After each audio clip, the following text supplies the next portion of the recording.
I can't open this video without acknowledging how beautiful this setting is. This is actually insane. It's a window.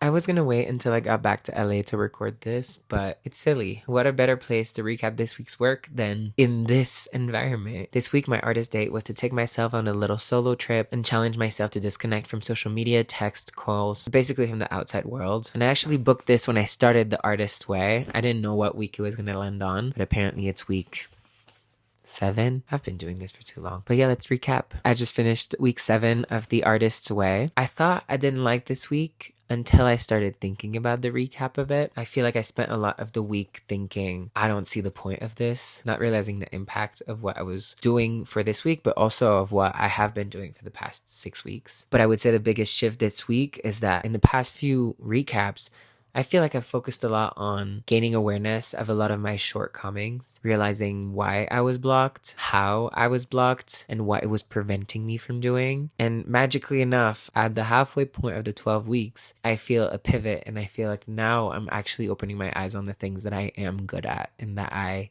should be celebrating. The first thing I wrote on the first page, I wrote it with a highlighter because I didn't have a pen at the moment. This isn't about your shortcomings anymore. It's about your positives. And it feels good, but it doesn't mean the work is over. This week, the reading had a lot to do with doing instead of thinking. The idea that the only difference between someone who has a good idea and someone who's successful with that idea is that that second person did it. I feel like in a lot of success stories, especially with entrepreneurs, the lesson you get is that it's never about your idea being the best or your execution being perfect. It's about who's doing it. It's about who will actually take the risk, fail, build again until they figure out what it is that works. So this week made me think a lot about my own perfectionism, those moments where you're not taking the leap or not launching a project or sending that email or starting something because you feel like it's just not there yet. And the truth is it'll never be. When I started Sunny Days, I didn't feel confident that I knew how to run a brand. I had no experience in swimwear. I had no experience in e-commerce, but I learned so much along the way. And I always knew that Sunny Days would be kind of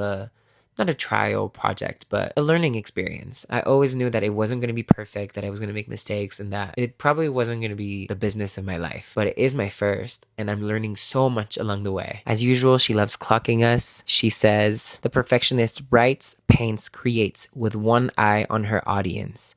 Instead of enjoying the process, the perfectionist is constantly grading the results. I feel like I do that in my content sometimes. I'll capture the content in my own eye with authenticity and my own experience at heart. And then when it's time to post and I'm trying to think of the caption or the way to angle it, my brain automatically switches to audience mode and is like, what's the way to make this as relatable as possible to as many people as possible? And in my head, that's like the strategist point of view. That's like, okay, how do we capture as many people's attention with this? But it's not the storyteller. It's not the artist point of view. I want my content to be a reflection of who I am and what I experience.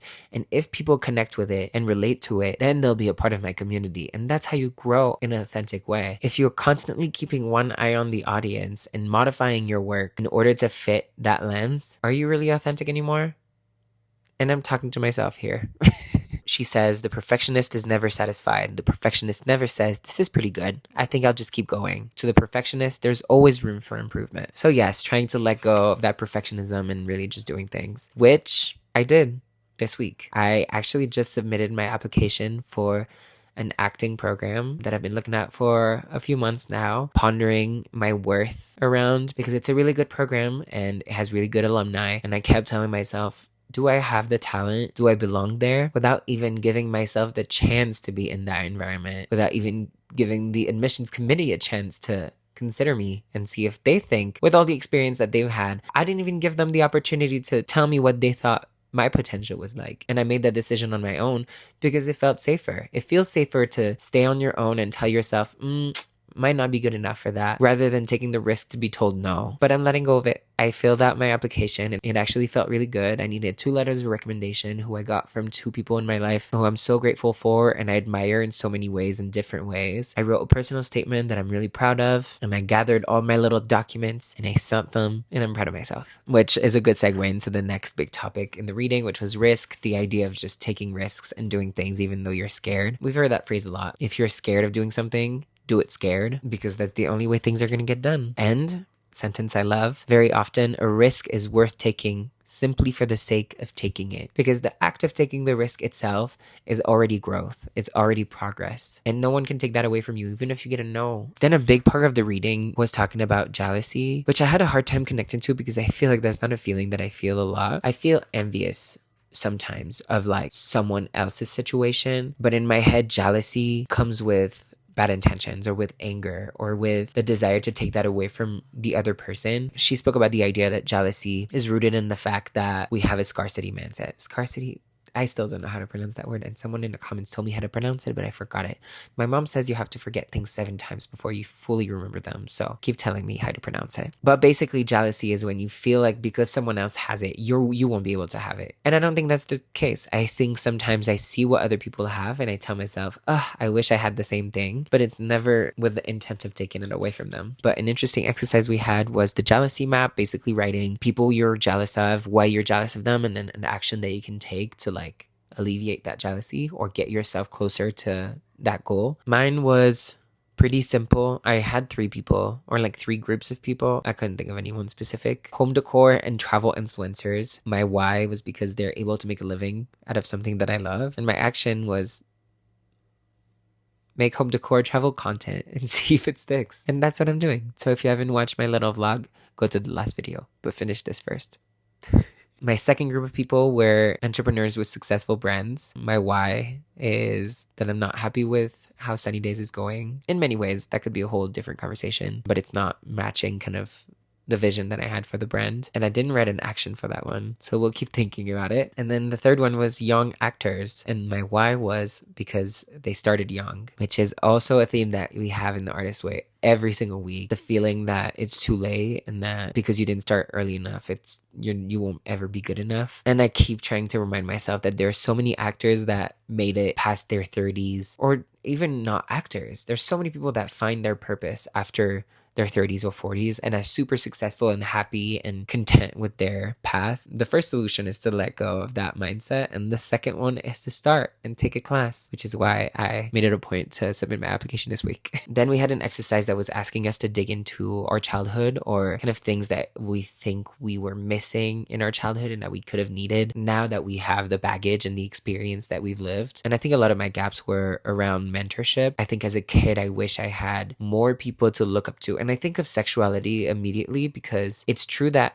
as a kid in the closet and having a secret like your sexuality, you tend to look at other people and their success and their path and what they've done with their lives and automatically look for the ways in which you're different. And most times they're straight and are married to a woman and have a family. And I think as a kid looking at that immediately would put kind of a stop to my thinking and my not admiration for them, because I would still admire them, but it would make me feel like I'll never be them because I have that secret that I'm hiding. So can I really relate to anything else they're doing in their life? Would I be able to approach things the same way? So I think that's also why a lot of queer people talk about how important representation is. It's not about seeing people kiss on TV. Sure, that's great. We feel more normal when we kiss our partner on the street. But it's also about seeing characters that emulate a lot of the things you want in life and happen to have the same orientation, expression as you, because it makes it feel more real, more accessible, more doable. Even if their sexuality is not at the forefront of the plot line, even if it's just a detail, it still feels good. Oh wait,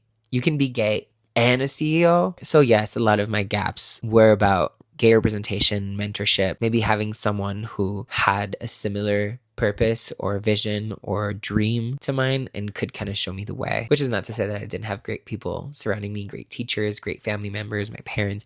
Like I had so many people surrounding me that were encouraging me and that allowed me to be where I am today and to have done so many things that I'm so proud of. But if I was to look for that one thing that I wish I had, I think it would be that. And then she also asked us to do a positive inventory so that we're not only focusing on our shortcomings. And I wrote about my loyal friends that I'm very grateful for and happy to have. I wrote how about in the past few weeks, I've been able to trust myself more, that I've been getting better at setting boundaries and paying attention more to what I actually want, that I feel more confident, that I feel like I'm taking care of myself in a consistent and balanced way. Another exercise asked us to list our 5 favorite films, which was very hard. And I'm still not sure about the list because there's so many movies that I love, but I feel like it's so hard to decide on your 5 favorite ever. But I wrote, in no particular order, Sinners, I Origins, Lara Croft Tomb Raider, In Time, and then I had Hunger Games slash Divergent or Devil Wears Prada. But Devil Wears Prada, I feel like it's probably because it's resurfaced recently in social media. But at the same time, I do remember this movie marking me as a kid. Okay. And then after you list these 5 films, it asked you to kind of look at the common denominator, which was pretty difficult because the common denominators she mentions, it's like, are they all adventures, period pieces, thrillers? And I'm like, none of them are the same genre, but I found some common themes. One of them is the exploration. Why is my nose like that? The first one is exploration of purpose. All those movies ask, what am I meant to do with my life? Like, what's my purpose? There are themes of life, death, and time, kind of like the cost of living your life to the fullest and to listening to what you think is right or what you want or what you need. They all have a theme of resistance or rebellion, fighting for what is right. And all of them have an aspect of the supernatural. Sinners is vampires. I Origins is about genes and the creation of life. Lara Croft is about this crazy woman that I'm in love with. But there's definitely a lot of supernatural. In Time is about that clock that you have that gives you how much time you have. And then the Hunger Games and Divergent. Y'all know. Another exercise asks you what topics you're passionate about, things that you like reading about or hearing about. And at first I was panicked because I was like, I don't know. Like, what are my passions? And I feel like that's a topic that I've been thinking about a lot lately. But then I was able to write them down.